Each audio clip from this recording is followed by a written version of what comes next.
Hello students, let us start our discussion about eddy currents. What are eddy currents? When magnetic flux linked to a conductor change, then eddy currents are produced in the conductor. Suppose that we have a conducting plate, rectangular plate or circular disc type plate, and a bar magnet. If both are placed with a fixed distance to each other, it means they are not in relative motion, then we can say that the number of magnetic field lines passing through the area of the plate is constant. It means there is no change in the magnetic flux. But when we create a relative motion between the bar magnet and the plate, conducting plate, then the total number of magnetic field lines passing through this plate area change. Okay, so when the bar magnet and the plate are in relative motion, then the number of magnetic field line crossing through plate area changes continuously.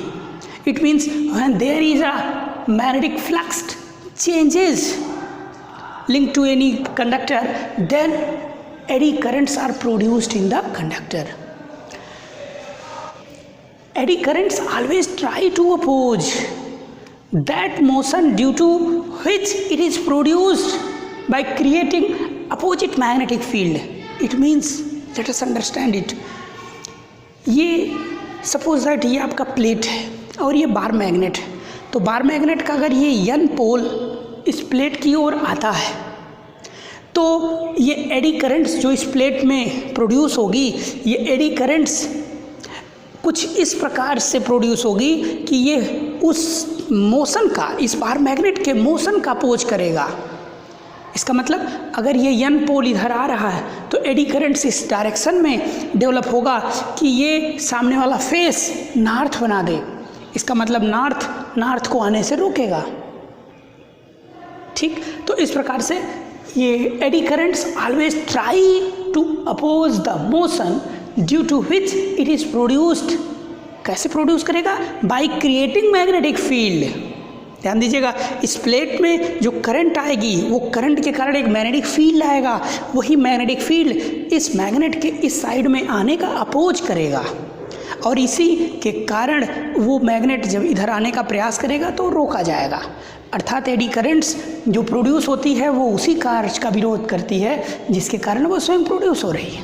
ठीक, आगे eddy currents flows in such a way that it can oppose the magnetic field which force the conductor to induce eddy currents. Magnetic field जिसके कारण, magnetic field में variation के कारण ये eddy currents produce हुई, जो कि मैग्नेटिक फ्लक्स में वेरिएशन हुआ तो ये एडी करंट्स आई।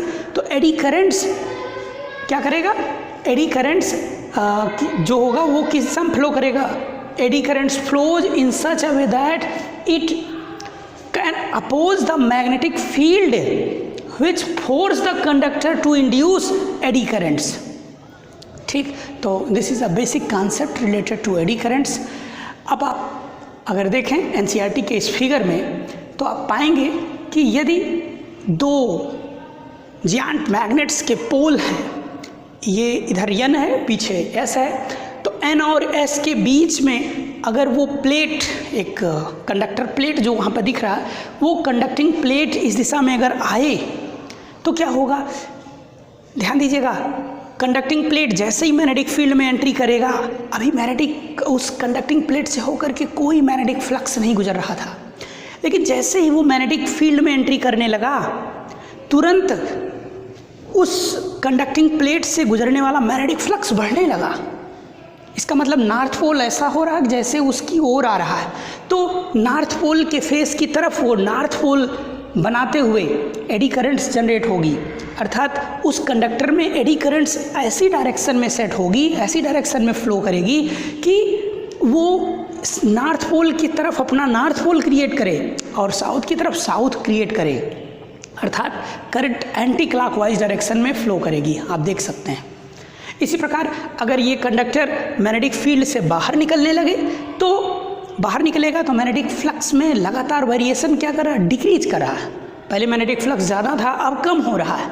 जब कम होगा तो कम होने का विरोध करेगा, ये हमेशा अपोज करता है, उसी काज का अपोज करता है जिसके कारण ये प्रोड्यूस हो रहा है। तो एडी करंट्स ऐसी डायरेक्शन में सेटअप होगी कि ये उसमें से बाहर निकलने का अपोज करे, अर्थात नॉर्थ की तरफ साउथ क्रिएट हो जाएगा और साउथ की तरफ नॉर्थ क्रिएट हो जाएगा, अर्थात करंट इसमें जो है वो क्लॉकवाइज फ्लो करने लगेगी। ठीक, तो इसको आप कैसे सेट हो जाएगा, कैसे फ्लो करेगा, करंट कैसे फ्लो करेगी, और उनमें जो कंडक्टर्स में इलेक्ट्रॉन्स हैं वो सर्कुलर लूप में कैसे रन करेंगे, इन सब को एक एक्टिविटी के माध्यम से, एक छोटे से प्रोजेक्ट के माध्यम से हम देखते हैं।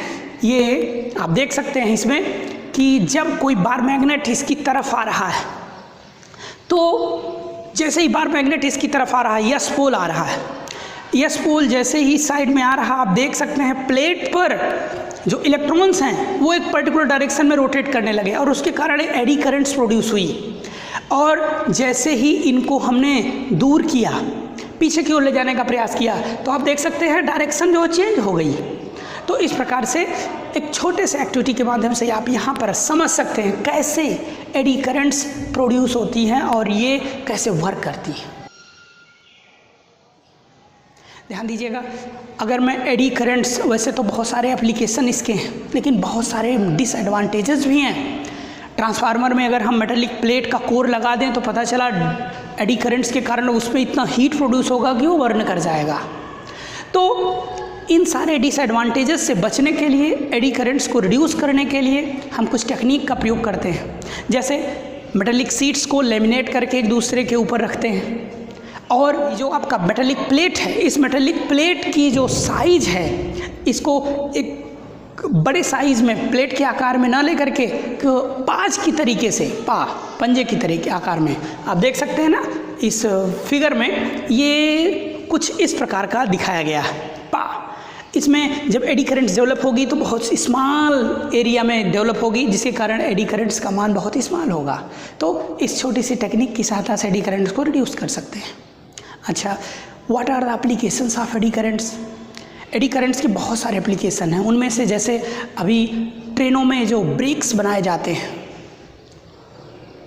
ट्रेन में जो ब्रेक्स बनाए जाते हैं, क्योंकि ट्रेन लोहे के रास्ते पर, लोहे के पाथ पर चलती हैं और उसके लोहे का चक्का भी होता है, तो उसमें जो ब्रेक होता है, वो ब्रेक का निर्माण एडी करंट्स के द्वारा किया जा सकता है। अगर एडी करंट्स प्रोड्यूस हो जाए तो वो धीरे धीरे उसको इलेक्ट्रोमैग्नेटिक डैम्पिंग कर देगा। ठीक, इलेक्ट्रोमैग्नेटिक डैम्पिंग में भी इसका प्रयोग किया जाता है। ये जो आपका मीटर, इलेक्ट्रिक मीटर होता है, इसको बनाने में भी एडी करंट्स बहुत अहम भूमिका निभाती है। इंडक्शन फर्नेस का नाम आपने सुना। इंडक्शन फर्नेस में भी एडी करंट्स ही एक इम्पॉर्टेंट रोल प्ले करती है और जिसके कारण इतना हीट प्रोड्यूस होता है। जो भी कोई पॉट नीचे रखा जाता है तो सर्कुलर लूप में जो करंट दौड़ती है उसी के कारण वो गर्म होता है। ठीक, तो इस डिफरेंट टाइप्स ऑफ एप्लीकेशन है, ये इनको आप देख लीजिए। ठीक है, तो आज के लेक्चर में इतना ही। कल हम आपको सेल्फ इंडक्टेंस, म्यूचुअल इंडक्टेंस के बारे में बताएंगे। ठीक, till now take care, thank you.